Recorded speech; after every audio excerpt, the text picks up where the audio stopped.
En el mundo siempre ha habido soñadores y maquinadores, pícaros e inventores. Hay quien ha tenido grandes ideas, pero otros muchos no han dado en el blanco, o se han adelantado a su tiempo, o sus ideas simplemente fueron malas. En este programa queremos hacer un guiño a aquellos genios incomprendidos a quienes el éxito no llegó a sonreír. A continuación, inventos frustrados sobre maravillas de la modernidad.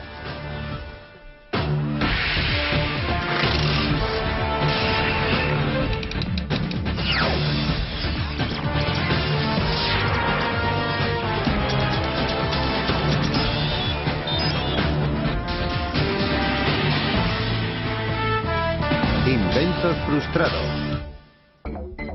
Cuando hablamos de inventos frustrados, las malas ideas son la tónica dominante, pero casi se puede asegurar que no hay inventos que más fracasos haya producido que el automóvil. Tanto los genios individuales como las grandes compañías automovilísticas siempre han intentado obtener nuevos y revolucionarios métodos para lograr que un coche nos traslade a donde lo necesitemos. Los años 50 fueron una época de creciente prosperidad en los Estados Unidos. Había mucha confianza en la modernidad y en el futuro. Y hubo una especie de fiebre automovilística en la que mucha gente, con su fantasía, invirtió en sus vehículos. Y muchos fabricantes hicieron lo posible por satisfacer esa demanda. Creo que esa es la razón por la que surgieron conceptos tan extravagantes. En los años 60, la Ford estaba ansiosa por demostrar al público que se encontraba en la vanguardia del diseño innovador. De hecho, llegó a coquetear con la idea de construir un motor de energía nuclear. El núcleo, como se lo denominó, disponía de su propio contenedor de plutonio, pero enseguida surgieron dudas en torno a su modo de repostar y los peligros potenciales de un reactor nuclear sobre ruedas. El Nucleón no pasó de ser un modelo a escala de 1 metro.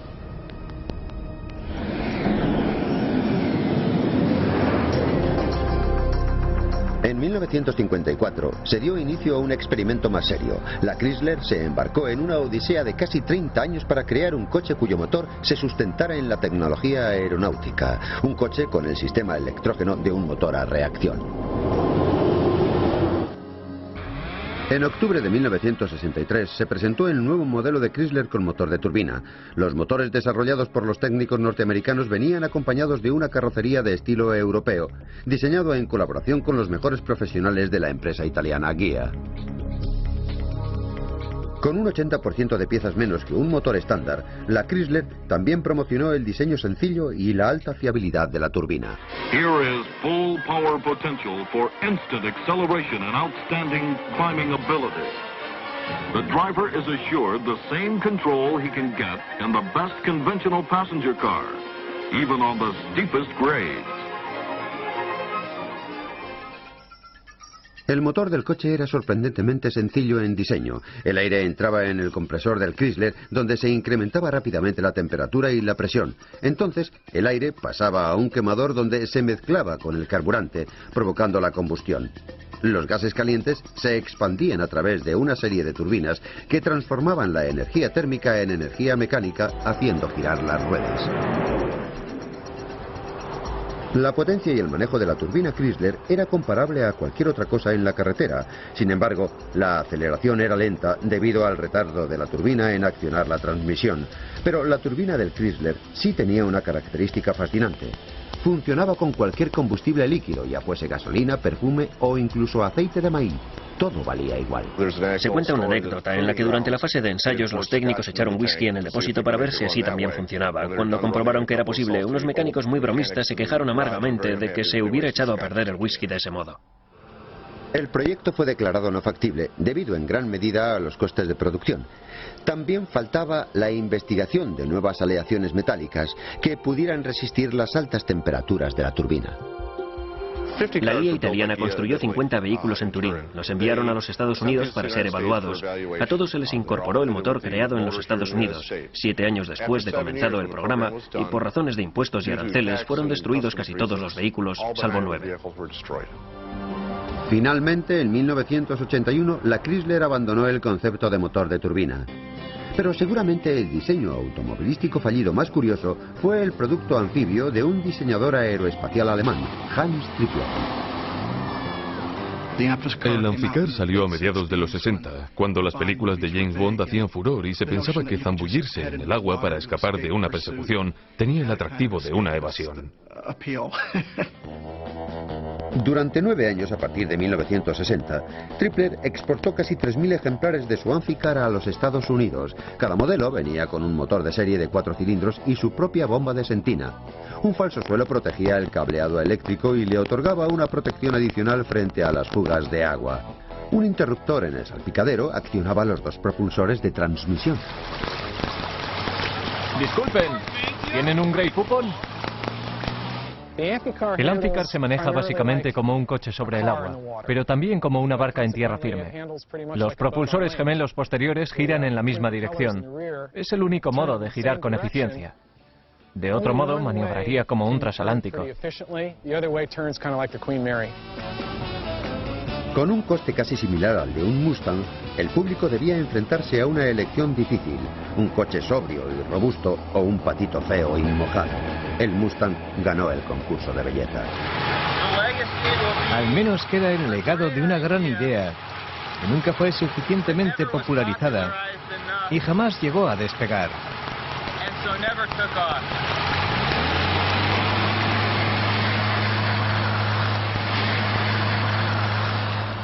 Pero los fracasos más sonoros de la industria del automóvil vinieron de la mano de grandes personalidades que perseguían el sueño de construir el vehículo perfecto. Un antiguo diseñador de la Ford, Preston Tucker, fue uno de aquellos soñadores. Su proyecto era a lo grande. Algunos lo calificaron de temerario. Quería montarse su propia empresa partiendo de cero. Ante todo, Preston Tucker era un vendedor. Y como buen vendedor, lo primero que hacía era venderse a sí mismo. Siempre estaba promocionando este tipo de ideas. Después de la guerra, cuando el mercado estaba en plena expansión, pensó que sería capaz de construir un automóvil.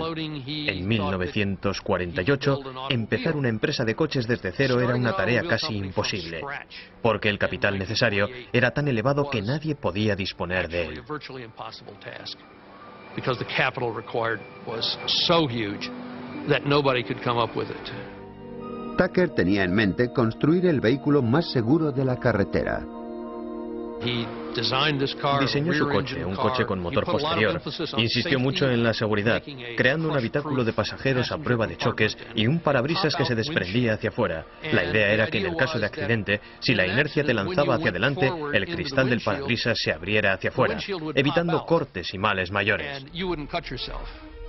La característica más notable de Tucker fue el tríclope, un tercer faro que giraba con el volante para iluminar continuamente la carretera. Mucho antes de producir un solo coche, el sagaz Tucker maquinó ideas para que se hablara lo más posible del coche de sus sueños. Uno de los métodos empleados para promocionar su vehículo fue construir la radio del coche. Podías ir y adquirir la radio para tu Tucker, y para dejar bien seguro que eras consciente en todo momento de que aquella era la radio para tu Tucker, los botones del aparato llevaban las letras T, U, C, K, E y R en cada una de las teclas. Pero cuando Tucker empezó a vender acciones de su volátil empresa, su sueño empezó a desvanecerse. En cuanto se rumoreó que el gobierno estaba investigando las prácticas empresariales de Tucker, el dinero de los inversores dejó de llegar. Se puede decir que se vendieron más acciones de la empresa de Tucker que ejemplares de su modelo. En total, se llegaron a construir 50 coches. Otro hombre que tenía pasión por ensalzar el diseño del automóvil fue Edsel Ford, el hijo de Henry, muerto durante la Segunda Guerra Mundial. La empresa Ford quiso rendirle honores prestando su nombre a su proyecto más novedoso. Up to now, we at Ford have called it simply the E-Car. Today, it gives me a great deal of pleasure to announce its official name, Edsel, in honor of my father, who served as president of Ford Motor Company. Evidentemente, el modelo Edsel pasó a la historia como sinónimo de fracaso. Y es una lástima, sobre todo porque el Edsel, con su curioso nombre, se llamaba así en memoria del único hijo de Henry Ford. A cierta gente le pareció de mal gusto, a otros les pareció divertido. Irónicamente, Edsel Ford fue un hombre con un gusto exquisito y posteriormente ha sido fuente de inspiración para el que se considera el vehículo más bello de todos los tiempos, el original Mark I Lincoln Continental. Uno de los detalles por los que el Edsel fue ridiculizado inmediatamente fue por lo que se conoció como la parrilla del arnés de caballo, pero que a nivel popular se llamó la parrilla del asiento del inodoro. Apenas 3 años después de su debut, la Ford dejó de fabricar el Edsel.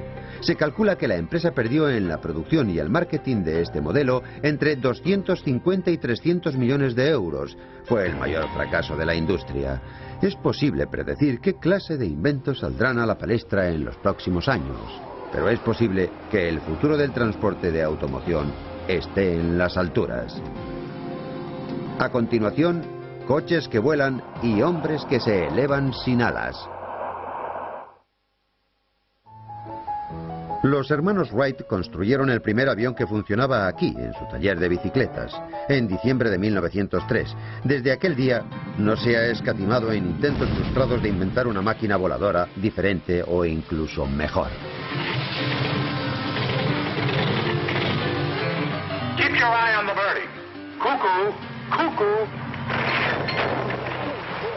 Hacia mediados de siglo, el idilio de Norteamérica con el automóvil estaba en pleno apogeo, y casar el avión con el coche parecía una idea perfecta para trasladar a un mundo de almas aventureras. Creo que al inventor chiflado siempre le parece atractiva la idea de casar dos cosas que no pegan ni con cola. A lo largo de todos estos años, ha habido varios intentos de crear el coche volador. Hace poco alguien intentó construir un Pinto volador, pero debido a su historial, en el que tantas veces ha estallado el depósito de combustible, crearía alarma. Desde 1917 se han concedido más de 75 patentes de coches voladores, pero tan solo uno, el Aerocar de Moulton Taylor de 1949, obtuvo un cierto reconocimiento. A Moulton Taylor le entraron ganas de construir un Aerocar porque pensaba que tras la Segunda Guerra Mundial había un gran número de pilotos y nuestras autopistas estaban muy congestionadas. Su intención era la de desarrollar un coche volador que aliviara en parte los enormes atascos en carretera. El coche volador implicaba una serie de obligaciones. El coche en sí no era muy bueno para el asfalto. No era lo bastante pesado para considerarse seguro. Al colocarle las alas, el resultado era un avión bastante chapucero. Tan solo la idea de que los conductores normales pudieran volar a su aire ya causaba alarma, sobre todo en las ciudades más grandes. Imagínese que los mismos tipos que le adelantan a 100 por hora en la autopista, le adelanten a 3.000 metros.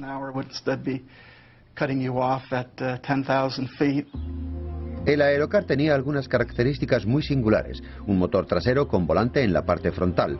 Un árbol motor en la parte posterior accionaba la hélice propulsora, mientras los neumáticos traseros podían girar libremente. Un detalle muy importante para aterrizar suavemente. Ya hubo otra versión del coche volador, el Airphibian de Robert Fulton de 1946, con un motor bastante aparatoso y un aditamento de alas que debía ser guardado en pequeños aeropuertos. But unfortunately, it's an invention whose time has not yet come, and it never really gets off the ground. Por otro lado, el Aerocar de Moulton Taylor intentaba ser un medio adaptable con sus alas plegables y almacenables. Si le sorprendía una tormenta en vuelo, podía buscar una carretera, aterrizar, trasladar las alas a un lugar más despejado y remontar el viaje aéreo. A pesar de que su línea no era muy aerodinámica, el Aerocar tan solo requería una pequeña pista de despegue. Sin embargo, la burocracia mantuvo al Aerocar aparcado.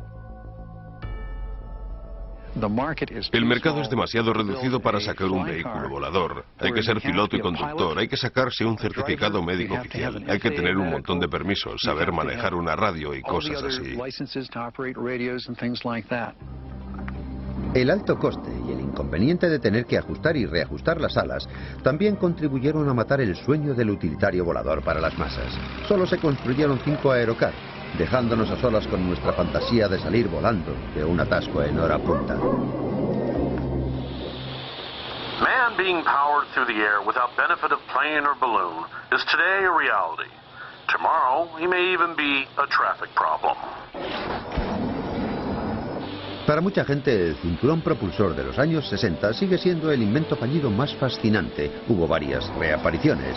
El primero fue fabricado por los laboratorios Bell Jet El propósito inicial del cinturón con cohetes a base de hidrógeno fue el de proporcionar a los soldados un sistema para efectuar reconocimientos aéreos, una forma fácil de desplazamiento sobre terreno irregular y una plataforma estable para disparar armas. El cinturón propulsor fracasó en todos estos aspectos. Era demasiado ruidoso para misiones de espionaje, tan solo podía transportar combustible para 21 segundos de vuelo, y era demasiado complicado volar y disparar al mismo tiempo. La versión más famosa fue diseñada y fabricada por un conocido cámara de cine de Hollywood, Nelson Tyler. En las Olimpiadas de 1984 se pudo admirar una exhibición de su modelo. El aparato se controla mediante los brazos que sobresalen. Hay una válvula para subir y bajar moviendo la palanca hacia arriba o hacia abajo. Se puede volar hacia adelante o hacia atrás, se puede girar. Lo curioso es que es muy difícil volar. Cuesta aprender y entrenar porque solo se dispone de 20 segundos para hacerlo. Y si hay un fallo en el sistema te caes como una piedra. Y además te caes atado a este aparato con su combustible. Si se produce un choque te quemas. El cinturón propulsor funciona con una mezcla especial que contiene un 90% de peróxido de hidrógeno puro, sometido a gran presión a través de una serie de finas redes de plata. Mediante una reacción química se produce calor, agua y un impulso de 140 kilos de vapor. El ejército abandonó el proyecto en los años 60 al no poder desarrollar combustibles más ligeros para vuelos de mayor duración. Pero la contemplación de este extraño invento ha hecho bullir la imaginación ante la posibilidad de volar como Superman. Of all the items in our stock catalog, there is only one which would have the high velocity and low wind resistance of flying saucers. The cover of a GI trash can. Durante años mucha gente aseguró que había observado platillos volantes en la infame zona 51 del estado de Nevada, célebre por sus avistamientos de ovnis. Puede que estos rumores tuvieran cierta base real. Con ustedes, el Avro, un disco volador de 2 plazas construido por las Fuerzas Armadas de los Estados Unidos y algunos fabricantes canadienses en 1958. El ejército norteamericano intentó capitalizar la emergente tecnología de reacción invirtiendo casi 12 millones de euros en el futurista Avro. Pensado para surcar los cielos a más de 3.000 metros de altitud, las 3 turbinas generaban la fuerza de ascensión suficiente para transportar un piloto y un pasajero. Los 450 kilos de impulso del generador turbocontinental eran dirigidos mediante conductos internos para provocar un efecto aerodeslizante. El Avro también disponía de un sistema de ventilación lateral para proporcionar un control periférico adicional para evitar el vuelco. Los técnicos jamás consiguieron controlar completamente el Avro en vuelo libre. Tampoco lograron que se elevara algo más de escasos centímetros y a duras penas podía cruzar pequeñas zanjas. Las esperanzas de las Fuerzas Armadas de hacerse con un vehículo todoterreno se desvanecieron. Los ovnis, los cohetes voladores y otros propulsados por los aires prácticamente han desaparecido por completo del escenario. Sin embargo, algunos de los más sonados fracasos han venido de la mano de otros con mucho más éxito. A continuación, Thomas Edison descubre que las casas de cemento no son lo que parecen. La mayoría de los inventos fallidos son producto de creadores anónimos, pero incluso las mentes más preclaras tienen malas ideas. Thomas Edison, Nikola Tesla y el futurista Buckminster Fuller también metieron la pata en sus exitosas carreras profesionales. Cualquiera que esté exprimiéndose el cerebro constantemente, poniéndose a prueba todo el rato, acabará pariendo ideas que sencillamente no funcionen. Nikola Tesla es recordado como el campeón de la corriente eléctrica alterna, de los rayos X y la comunicación sin hilos. Creó una central eléctrica en las cataratas del Niágara y en la época de los caballos y las calesas, Tesla fabricaba torpedos teledirigidos. Muchos temían que sus inventos provinieran de un lugar más siniestro. Se puede decir que Tesla era el inventor loco por excelencia de todos los tiempos. Se rumoreó que Tesla había sido contratado por el gobierno estadounidense para diseñar un rayo mortal poco antes de la Primera Guerra Mundial, generando más de 50 millones de voltios de electricidad. El rayo de energía superconcentrado habría sido lo bastante potente como para arrasar ciudades enteras, al menos en teoría. La idea parecía extravagante, pero con Tesla nunca se sabía. Era el tipo de persona que no se podía criticar demasiado a la ligera, porque había conseguido poner en práctica suficientes teorías de las suyas y gozaba de bastante credibilidad. Tesla había imaginado que un día los aviones no serían impulsados por motores, sino por rayos de energía emitidos desde torres a lo largo y ancho de los Estados Unidos. Los aviones recorrerían su trayecto guiados por pequeños receptores colocados en la parte inferior. Tesla llegó a construir una torre eléctrica gigante de casi 60 metros en Long Island, pero se quedó sin dinero antes de poder llevar a cabo los ensayos. Pese a haber conquistado las cataratas del Niágara, el talento de Tesla no era aplicable a su economía personal. Murió casi en la pobreza, incapaz de poner a prueba las innumerables ideas que diariamente apuntaba en sus cuadernos. Los investigadores todavía siguen escrutando sus anotaciones con la esperanza de descubrir alguna idea brillante. Incluso la gran mente inventora de Thomas Edison tuvo varios patinazos. El padre de la bombilla, el fonógrafo y el cine obtuvo la concesión de 400 patentes en un fructífero período de 80 años, desde 1979 hasta 1986. Pero tras cumplir 40 años, las cosas se torcieron para el mago de Menlo Park. Thomas Edison llegó a Menlo Park en 1876, cuando tenía unos 29 años. En aquella época despunta como inventor, creador e innovador. Todo lo que toca resulta increíble. Se puede decir que entre los 25 y 40 años era como el rey Midas. Lo que tocaba lo convertía no en oro, sino en platino.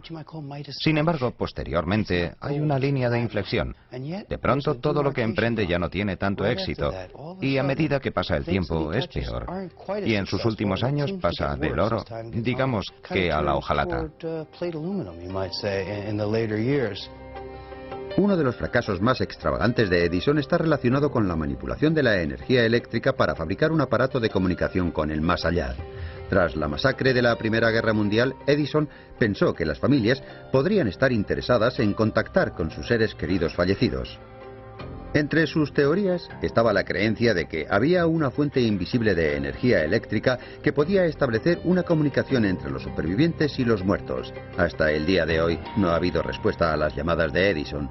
Otro de los inventos fallidos de Edison fue la muñeca habladora, una idea que resultó estar adelantada a la tecnología de su tiempo.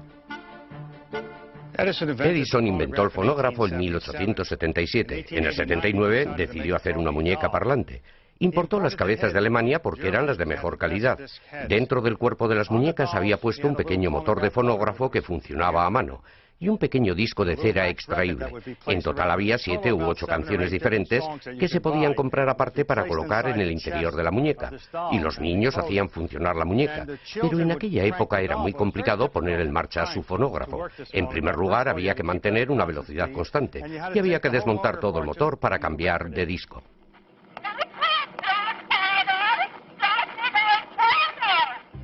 Pero la muñeca tenía dos defectos imperdonables. El fonógrafo era demasiado delicado para que lo manejaran los niños, y el disco de cera se desgastaba con unas pocas pasadas, con lo que finalmente la aguja de metal solo rascaba el cilindro de acero, produciendo un sonido estridente muy desagradable que espantaba a los niños. Edison cerró la empresa en 1891.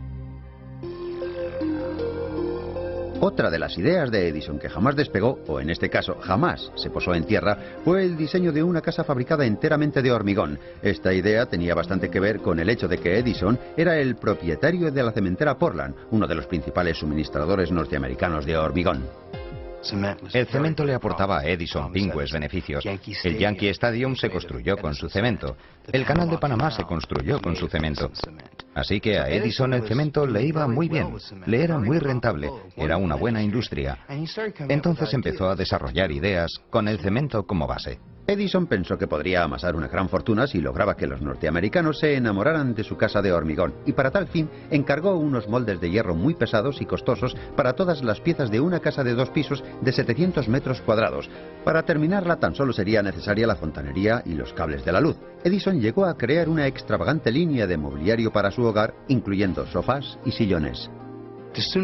En cuanto la prensa se enteró, publicaron viñetas que mostraban 2 caballos atados al sofá para poder limpiar el polvo. Y a Edison le encantó el dibujo, lo colgó en su despacho. En una época en la que una casa normal se vendía por unos pocos miles de euros, la casa de hormigón conllevaba una factura de más de 100.000 euros. La única forma de hacer que fuera asequible era la producción en masa. La empresa manufacturera de hormigón de Edison tan solo llegó a fabricar 11 casas antes de ir a la quiebra. Edison no fue el único inventor que tuvo una idea original o extravagante para edificar masivamente. Buckminster Fuller era un ingeniero, inventor y futurista muy bien considerado. El Museo de Henry Ford en Michigan contiene el único ejemplar existente de la casa Dymaxion diseñada por Fuller. El sueño fallido de un hogar más luminoso y barato ha sido reconstruido para ser mostrado al público. Tras la Segunda Guerra Mundial, todo el mundo intentó sacar provecho de la escasez de viviendas, pero Fuller tuvo una idea totalmente diferente. Quiso revolucionar la industria de la vivienda, tanto desde el concepto de la producción como desde el concepto de una técnica nueva. La casa Dymaxion significaba máxima tensión dinámica. Al contrario de la mayoría de las casas que se asientan sobre una base, Fuller pensó que ciertos materiales funcionaban mejor en tensión. Toda la casa estaba suspendida de unos cables que cuelgan de un mástil central, como si fuera un paraguas. Nada se apoya en el suelo. Fuller se dirigió a una empresa aeronáutica para fabricar una fachada exterior de aluminio ligera y fácil de transportar. Toda la casa estaba pensada para ser entregada en un solo tubo. La casa Dymaxion costaba 6.500 euros. Sus 2 dormitorios venían con su propio minúsculo baño prefabricado. No es como nuestro cuarto de baño actual. Se está un poco apretado aquí dentro. También disponía de unos imaginativos compartimentos giratorios para aprovechar el espacio al máximo.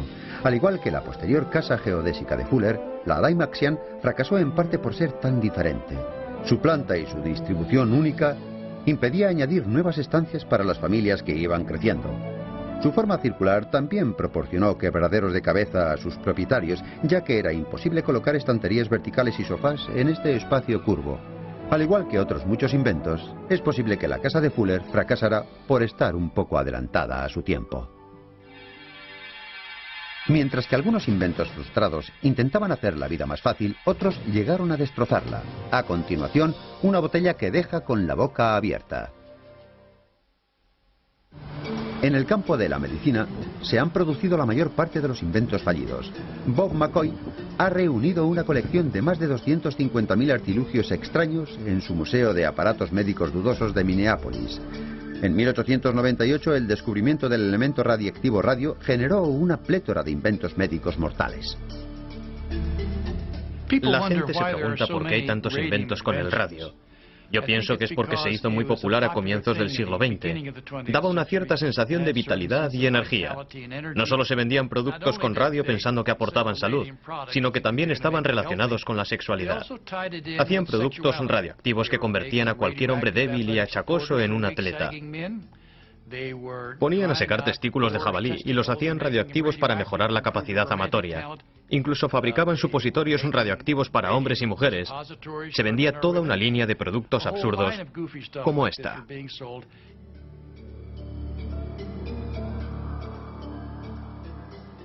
Esto se llama el parche radioactivo Cosmos. Estaba dirigido a la gente que padecía artritis con la promesa de que aliviaba sus dolores. Curiosamente, en la parte posterior pone una advertencia. No se debe abrir ni ingerir el contenido de esta bolsa. ¿A quién se le iba a ocurrir comer una bolsa de radio? A comienzos del siglo XX, el radio fue un gran negocio. Se importaba principalmente de Europa. Aquí tenemos una tienda de ultramarinos donde venden agua radioactiva, asegurando que tienes la mano invisible de la madre naturaleza en tu cuerpo para darte salud.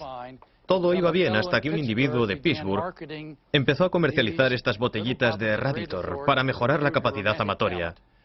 Un hombre de Pittsburgh se bebió 1.400 frascos como este y se le desprendió la mandíbula inferior y superior. Entonces se dieron cuenta de que el radio no se podía vender así a la ligera, que era peligroso. Al igual que el radio, la invención de los rayos X desplegó toda una serie de creaciones potencialmente mortales. Los rayos X se descubrieron en 1896 y empezaron a utilizarse de inmediato. A la gente le parecía cosa de milagro, pero como sucede a menudo con estas tecnologías, se acaban desvirtuando y la gente deposita todas sus esperanzas en ellas.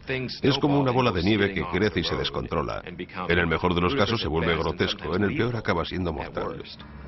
El caso es que en los años 40 y 50, las zapaterías de todo el país y el ejército norteamericano utilizaban la máquina de rayos X Adrian para probar calzado, con el objeto de lograr las medidas exactas.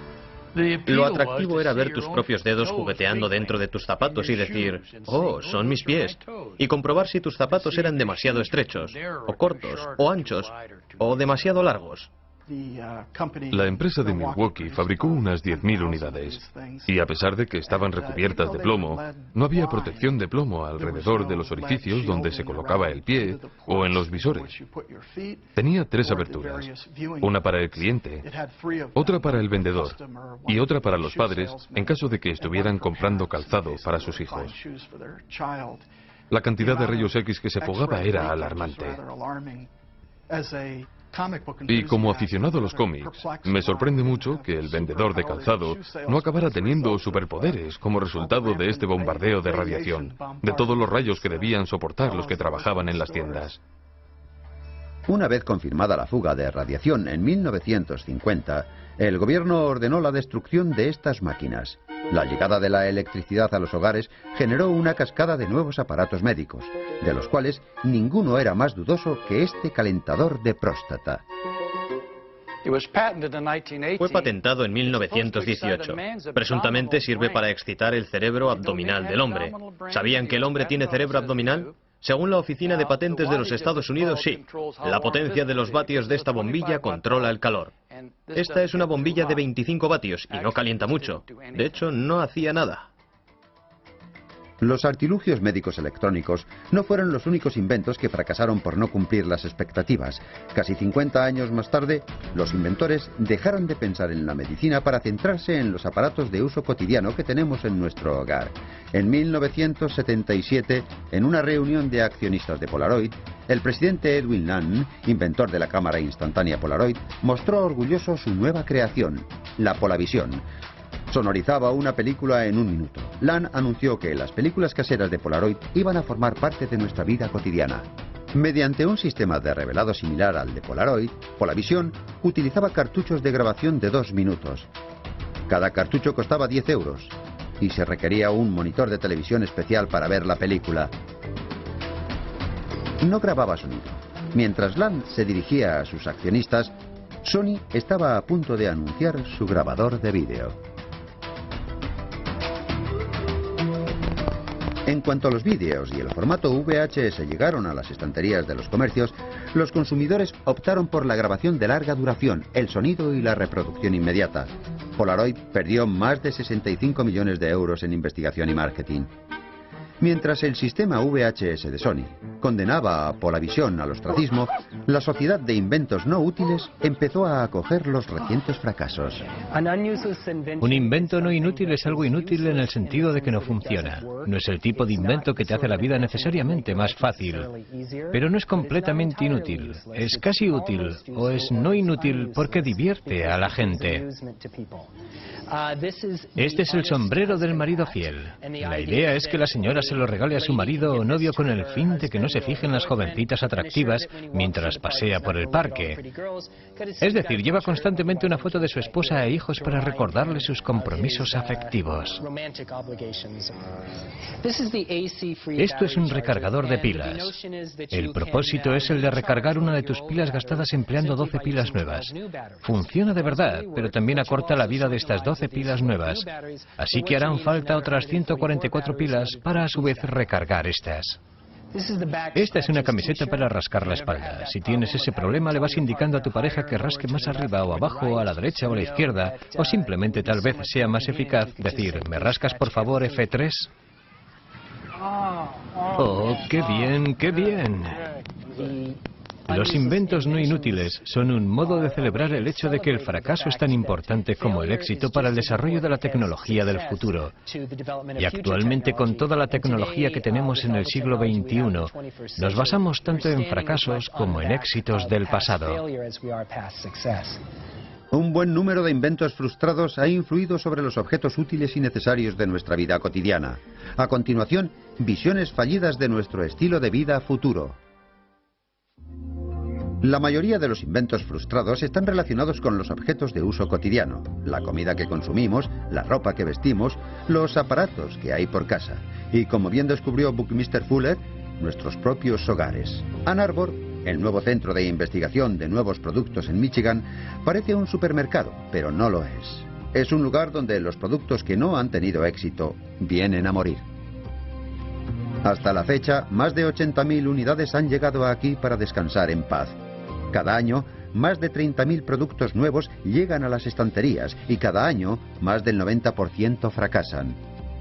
Una propuesta cara, ya que el lanzamiento de productos de supermercado como estos puede llegar a costar entre 20 y 50 millones de euros. Robert McMath creó este lugar en 1981 para ayudar a los fabricantes a lanzar nuevos productos. Una de las cosas que representa esta colección es el hecho de aprender lecciones del pasado. Y se trata de lecciones muy positivas. Hay que aprender tanto de los errores como de los éxitos. Queremos pensar que ofrecemos una seguridad para el éxito. Mal empaquetado, malos nombres y simplemente malas ideas pueden ser mortales para el concepto. Este es un producto interesante, es salsa de barbacoa. Era una salsa muy rica que se aplicaba con aerosol. Siempre me pareció una buena idea. El problema es que el envase es demasiado alto, incluso aunque no le pongas el spray. No cabe en una estantería normal, no se puede colocar en el supermercado, hay que ponerlo en las baldas superiores. Tampoco cabe dentro del frigorífico.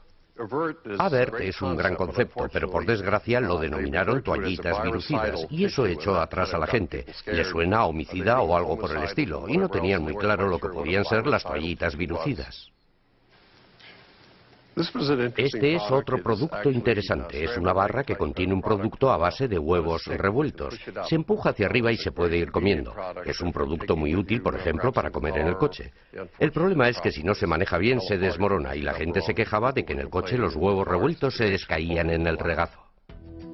En los años 80 hubo una verdadera fiebre por la salud a nivel mundial. Un gran número de productos limpios ocuparon las estanterías de los supermercados, entre ellos uno de los fracasos comerciales más sonados de todos los tiempos. La idea consistía en un cigarrillo sin humo que no implicara quemar tabaco. Se empleaba un elemento que reproducía el sabor del tabaco dentro de la boca a través de un tubo de plástico. El aparato era bastante difícil de encender. Y luego decían que si aspirabas el aire, podías acabar herniado. El sabor era comparable al de una lechuga quemada. Incluso el presidente de la tabacalera Reynolds admitió que el Premier sabía a rayos. Para muchos, la llegada del Premier era como una confesión tácita de los ejecutivos de la Reynolds. Las compañías tabacaleras no querían admitir que sus cigarrillos eran peligrosos para la salud. Se les ocurrió describir este producto como una experiencia limpia para el fumador, pero al mismo tiempo se resistían a reconocer que sus otras marcas eran sucias o nocivas. Sin humo que expulsar, ni cenizas que sacudir, el cigarrillo Premier privaba a los fumadores de una buena parte del ritual. El escaso interés de los consumidores pronto dio al traste con la idea. A la Reynolds esto le costó más de 300 millones de euros en investigación y marketing. Los inventos frustrados no han afectado solamente a la comida que consumimos, han tocado todos los aspectos de nuestra vida cotidiana. Hasta la ropa que nos ponemos. Se ha confeccionado ropa con lava. Volcanic eruptions may one day become the source of a whole line of earthy fashions. Incluso han sacado nuevos estilos directamente de la granja. Would you believe this transparent raincoat made in 1955 came from surplus fat from pork chops? Pero la palma se la llevó el vestido de papel. El vestido de papel es uno de aquellos fenómenos tan singulares de los años 60. Describe muy a las claras la despreocupación de la época go-go. La empresa papelera Scott fabricó los primeros vestidos para promocionar una nueva línea de servilletas y trapos de papel. Las manchas se eliminaban simplemente borrándolas o cortándolas. Finalmente, el vestido de papel dejó de ser apreciado porque a las mujeres no les terminaba de convencer su corte y caída, aparte del hecho de ser talla única. Pero ¿qué conclusiones podemos sacar de todos estos fracasos en la moda y la alimentación? Obtener una visión del mañana es una batalla perdida en la que la mayoría de los inventores no consiguen acertar. Towering buildings and bright lights of the city of tomorrow, where plazas of urban living rise over freeways and vehicles electronically paced, travel routes safely, swiftly, efficiently. Cualquier proyección del futuro es una declaración de nuestra realidad presente. La ciudad del mañana será limpia y espaciosa. Bueno, eso es porque nuestra ciudad de hoy es como es. En otras palabras, están diciendo que nuestras ciudades están superpobladas, son feas y deprimentes. Hace mucho tiempo que los investigadores aseguran que las casas del futuro estarán equipadas con 1 o 2 robots que redimirán al hombre de las tareas cotidianas. El futuro estará lleno de ocio. I can perform 36 separate and distinct acts. Anyone out there knows of a mechanical woman who is looking for a boyfriend. El robot es el símbolo más poderoso del mundo del mañana, pero la mayoría de nosotros todavía lo estamos esperando. No sé si tú tienes uno, pero creo que todos estamos deseando disponer de nuestros robots personales para que cuiden la casa, nos sirvan el café por la mañana y saquen al perro a pasear. Se pensaba que estas cosas ya serían una realidad a estas alturas, pero no lo son. Los investigadores predijeron que los aparatos nos ahorrarían tiempo y darían paso a un ocio sin precedentes. Y sin embargo, a pesar del avance de la tecnología, cada vez tenemos menos tiempo libre.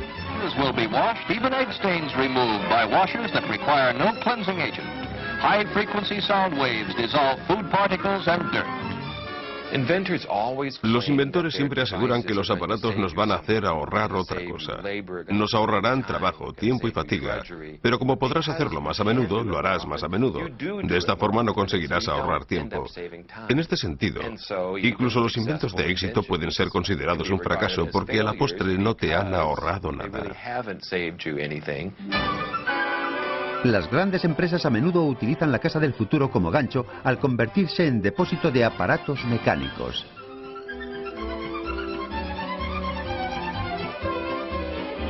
Would I like it? What a dream. Imagine how wonderful it would be to live in a house like this. Casas de plástico muy fáciles de limpiar, tostadoras de alta tecnología en compartimentos especiales que ahorran espacio e incluso cintas transportadoras que se llevan los platos sucios a los esterilizadores. Con tanta promesa, nos sorprende que la casa del futuro no haya llegado aún. Vengan a ver la casa del futuro. Bueno, a menudo nos atrae como si fuera un espectáculo brillante, pero en realidad nadie quiere vivir en algo que tenga ese aspecto. La gente quiere algo que sea como lo de los demás. Creo que incluso a pesar de que muchos inventos no hayan salido bien, siempre nos proporcionan algo sobre lo que pensar. Creo que si nos fijamos en muchos inventos frustrados o innovaciones que no han llevado a ninguna parte, nos sentimos tentados de verlo como la historia del fracaso, pero nada más lejos de la realidad. De hecho, son una especie de testimonios para el espíritu humano. Sin el valor para fracasar, sin el valor para intentar algo que pueda funcionar o no, jamás habríamos llegado a disfrutar del progreso que hoy tenemos. Deberíamos mirar a la gente que tiene una gran mente, a los grandes pensadores, fijarnos bien en lo que hicieron. Han descubierto nuevas cosas. Sí, cometieron sus errores, de acuerdo. Algunas ideas fueron realmente malas, pero muchas de esas malas ideas han puesto a otros grandes inventores tras la pista de buenas ideas. Y quién sabe lo que nos deparará el futuro.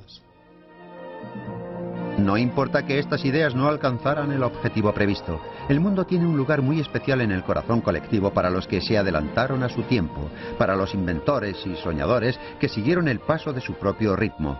Es posible que la necesidad albergara una idea que solo su autor pudo amar, pero la chispa creativa, por débil que fuese, merece al menos un gesto de aprobación.